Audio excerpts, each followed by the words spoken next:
Since I'll be upgrading both flashers, I can join the grounds. That's what I'm doing here, since both flashers are in close proximity with each other, opposed to having just two separate grounds.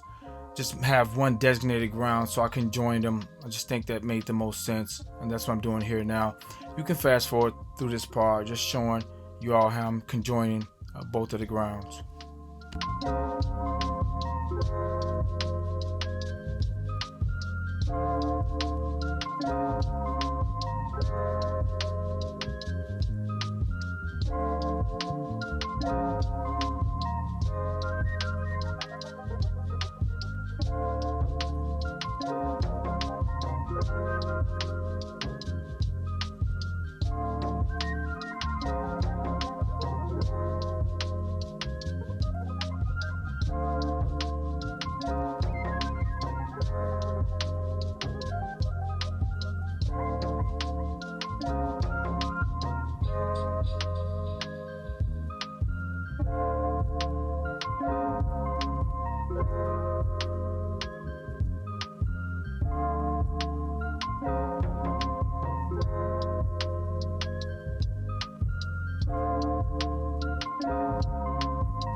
Okay, now that we got all the bulbs working, we're going to upgrade them to LEDs.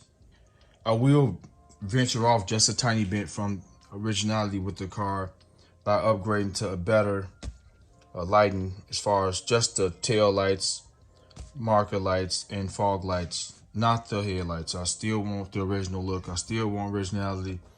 Just going to get a better bulb in here, or a brighter bulb at that. So in order to do that, LEDs will not work with these flashes. We already removed turn signal flasher, which is here. And if you look, I said I was gonna show you guys the wire that correlates with it. It's one with the red and white stripes right there, and the one with the white or the like powder blue stripe. So those two wires right there is what runs the turn signal flashes, whereas this is the hazard flashes. So we're gonna remove this. Since it's impossible to film down here like I did earlier, we're gonna show you all here of me installing it here. I got a place for the ground, so I just connected these two to make things more simpler. We'll put a ground here and use a loop to ground it, and I got a good spot under the dash. Let me show you all how they go. Let's remove this one really quickly and install them both in, just giving you guys a visual of what I'll be doing underneath the dash. And I got multiple videos on the channel with me breaking down certain aspects of these fuse boxes. But I will say this before we move along with the video, I think my final video on the Mustang 2 will be me breaking down this complete harness, every single wire. Gonna start a series with that. I kind of hinted at this back in December. Start a series of me breaking down harnesses. And another popular vehicle that I'm familiar with is the Chevy LS series motors with the LS harness. It comes in Suburban, the Tahoe, all those. I may do that one first, or I may just jump this one, or do this one first since I'm focused on the Mustang right now. It's gonna be tedious work, extremely laborious, time consuming, multiple test lights on deck, continuity testing nonstop, and having a multimeter on deck to do such a tedious task. But I'm passionate, I'm all in, definitely gonna do it with this one. And if there are some variations from the other harnesses I got, I'll show you all that. But I'm gonna break this harness down, wire for wire. All right, back to the task at hand. Let's remove this flasher and place these in here so I can show you how, show you all what I'm doing down beneath the car or under the dash. Pull this one out right now. You see how they go? You can't screw them up. We'll just push that one there and push this one here. So that's how they'll be. I forgot to show it in this part of the video. At the top flasher, which is the turn signal, there's a very important piece, and I'll show it later on in the video, that has to be installed before installing that flasher. Otherwise, you will not have any turn signals, and I'll show it. But I hate I didn't show it here, so you guys can get a visual on how it looks. Inside of here, now we can run LEDs as far as the tail lights and the flashers and fog lights without any issues, or the marker lamps too. All right, let's remove these now. So this is how it's gonna look under there, guys. That's how it's gonna look under there. Let's get a thumbnail with this. All right, we can remove them now and install the other ones back. If you can see how it installs, it's just reversed than this one. The terminal goes to the bottom and on the side. This one goes on the side and the top. And we got it right here.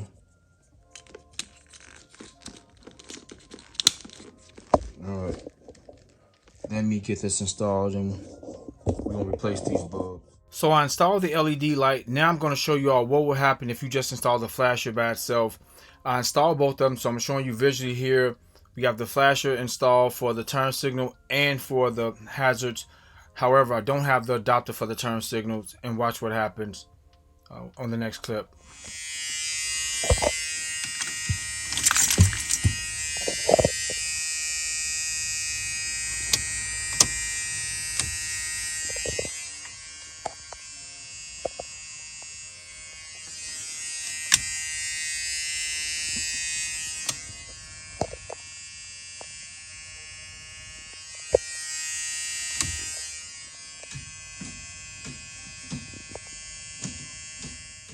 So here I'm going to show you all what happens when you install the LED light on the standard flasher.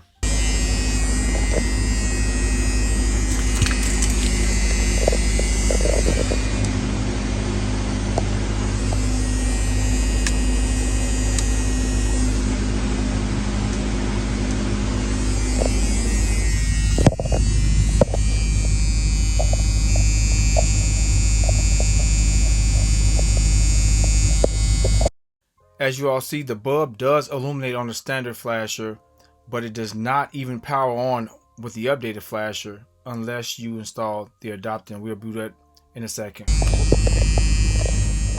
So in order for us to remedy that situation, we need this Polarity reversing adapter, only for the turn signal side. All it does is reverses the polarity, and it's super simple to install. All we're doing with that flasher is pressing those blades into these terminals. All right, so here's, and we just seating this down in here. I'm gonna try to do it with one hand. Let me push this down in here, I'll be right back. All right, we installed. So it don't seat down in that cup. It just presses on top of it. The terminals are in. So now let's install this. It does raise the flasher about 5/8 of an inch. So take that into consideration. All right, let's install it.